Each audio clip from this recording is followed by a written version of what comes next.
Hello everyone, this is Hensi Thakkar from the CSR Journal. United Nations Development Programme has launched Accelerator Labs across the world to address the 21st century development challenges.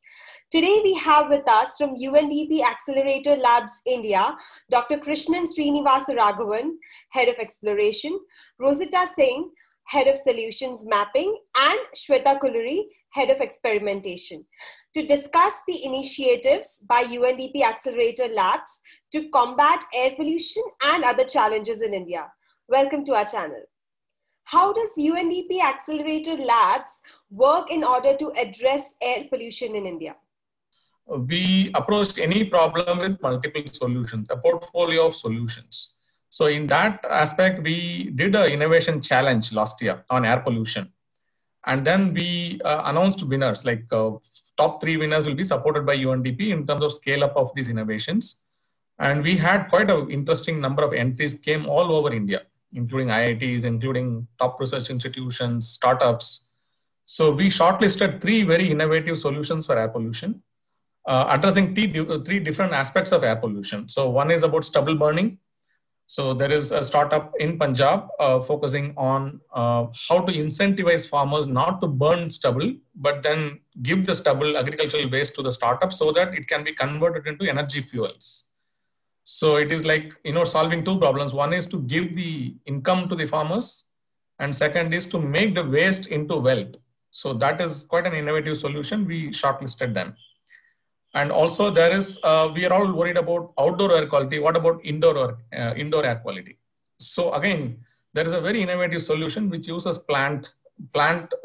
naturally occurring plants, which have the mechanism to purify air.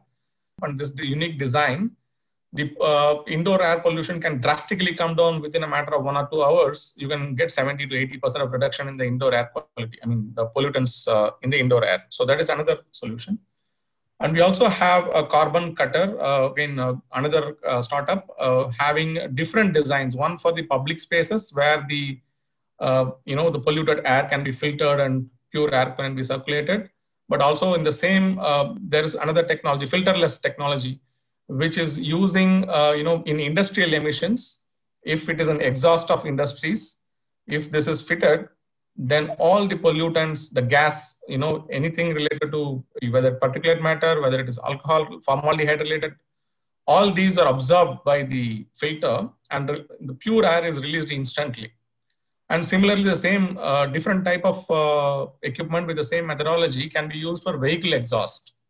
So for the vehicular pollution. So these 3 startups, we are working very closely with them. And we are also piloting one of the indoor air pollution solution in the UN house itself. Now into negotiations with Uttarakhand government as well as Punjab government, there is an interest to pilot these solutions for the stubble burning as well as for the other technologies I mentioned.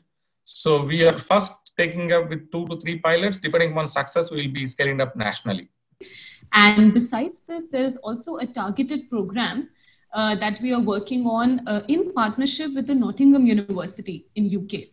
So this whole partnership is, working towards regulating the air pollution emissions generated from the brick manufacturing units, brick kilns, that industry that we are targeting, and using geospatial technology. So this is a very interesting, platform that has been developed, and we are trying to, utilize this for more actionable insights for policymakers. So this is already an existing platform, a Geo-AI platform, through which we can actually target the hotspots of air pollution from space.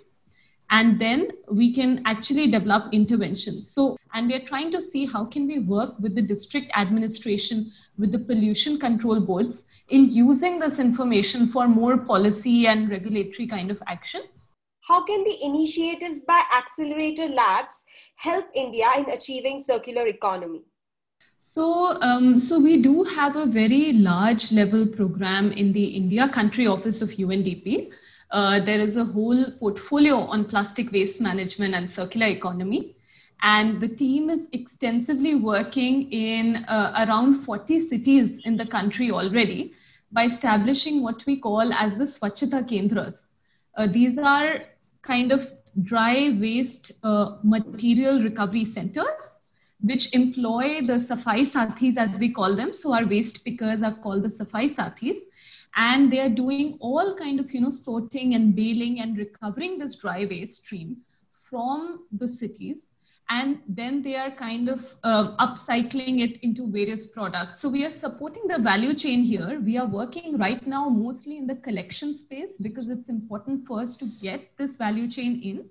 And then we have multiple partnerships through our implementing agencies, as we say, who are utilizing this collected material for various type of goods. So as you know, increasingly plastics are also being suggested to be used in roads, in infrastructure. There are certain pilots that have already been established in the country. Then there are very nice construction materials that can be made. So very interestingly, our team also contributed in this endeavor of showcasing how, a house or a basic facility, construction place can be made from recycled plastic. This was also used in a demonstration center, which the Prime Minister had inaugurated earlier this year to celebrate, the Swachhata mission and the whole Clean India mission. And we are doing a lot of sharing exercises. So circular economy and waste management is a topic that more than 30 labs in the network are already working on. And we are trying to also do this exchange on how can we transfer best practices to them, because India is doing a lot already, and how can we learn also from them. So this is where the network learning approach comes in. And currently the India team of Accelerator Lab UNDP, they are tackling two challenges. So in our first year, we were looking at air pollution and climate resilient livelihoods, or digital agriculture as we call it. And then we will be adding new themes to our cohort next year. And definitely circular economy and waste management is a very important area for us to look into. I think it also partially answers my question to you about how is the United Nations call for solidarity and UNDP Innovation Facilities work ethic of working out loud in tackling the developmental challenges. How is UNDP Accelerator Labs addressing this or adapting to it?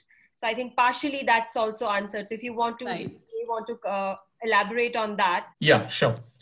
I think as Rozita mentioned, this is officially branded by UNDP as the world's fastest and largest learning network on development challenges. So as Rozita mentioned, 90 labs have been established, including by the end of this year, covering 114 countries. And a lot of these countries have similar development challenges. So the idea is not to reinvent the wheel, but to identify solutions that are already existing and to rapidly test them and see which solution is working in local context and which solution is not working in the local context. Accelerator Labs was launched last year before the pandemic happened. So the roadmap for its operations must be prepared before as well. How has it changed after the pandemic? I think definitely, pandemic came at a point, when we were actually interestingly planning a lot of our field work.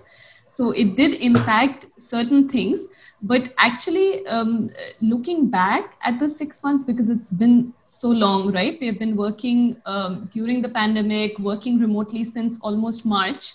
So it's been more than 6 months. We have been able to actually still innovate despite that. So just to give you an example, although, I told you that, we were supposed to do certain field work, because so many of our interventions were a mixture of various roles. So somewhere we were looking at policy, somewhere we were looking at technology, somewhere we were looking at community. So we actually had a very diverse set of innovation portfolio that helped us, overcome the pandemic. And specifically speaking about digital innovations and technological innovations, we were still able to continue working on them, despite being in a pandemic. And in fact, we were able to accelerate some of our work during the pandemic because it just gave us the focused insights and focused energies to work on it. Another interesting thing that happened during this time was, as Rozita was mentioning, our field work and our community interaction got disrupted a little bit.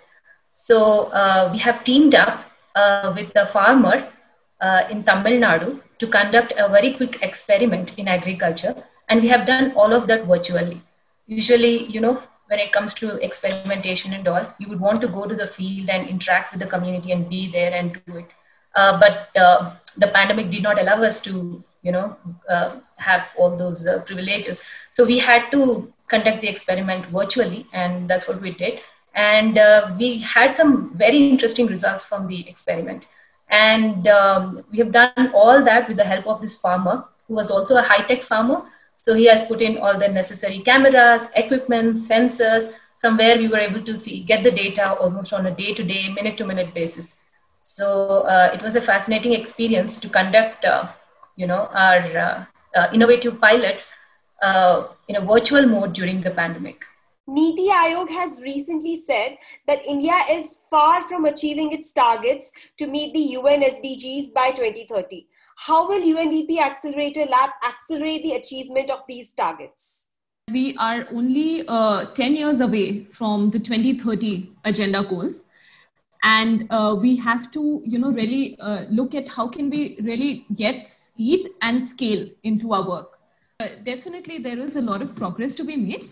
But we have to look at solutions. I think we are a little bit more solution-oriented mindset. We know there is a challenge and problem. There is, no point really talking just about that. But we want to go towards a more solutions mindset and finding what exists, experimenting what is working, what is not, quickly bringing in the results, working with multiple stakeholders. So not only, folks who are working in sustainability, but we need to partner with grassroots organizations, with civil society networks, with technology players, with policymakers. So we need to bring all of these entities together. And sometimes what happens is even within sustainability, things become sector specific. So the idea was to get a sector agnostic team in place, which can actually work at the intersection of several SDGs. So if you look at the structure of Accelerator Lab and our methods, we can take any challenge and work on it.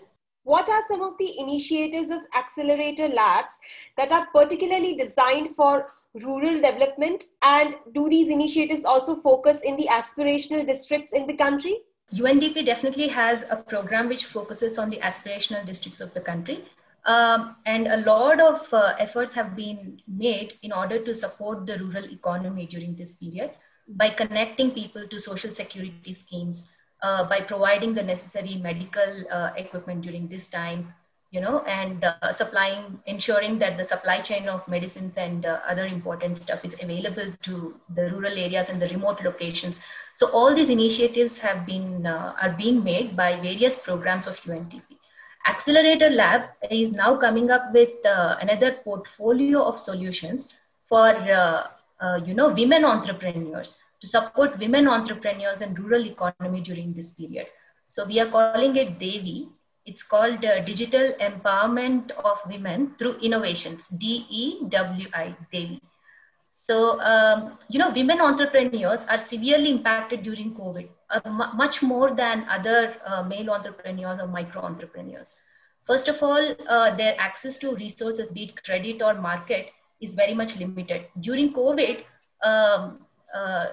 their enterprises are severely impacted, and a lot of them have also closed down. So in order to, increase our support for these women entrepreneurs, we are developing these data science solutions, which we'll be doing it next year, in order to support their enterprises and to improve their income. So that they have better access to credit and they have better access to markets.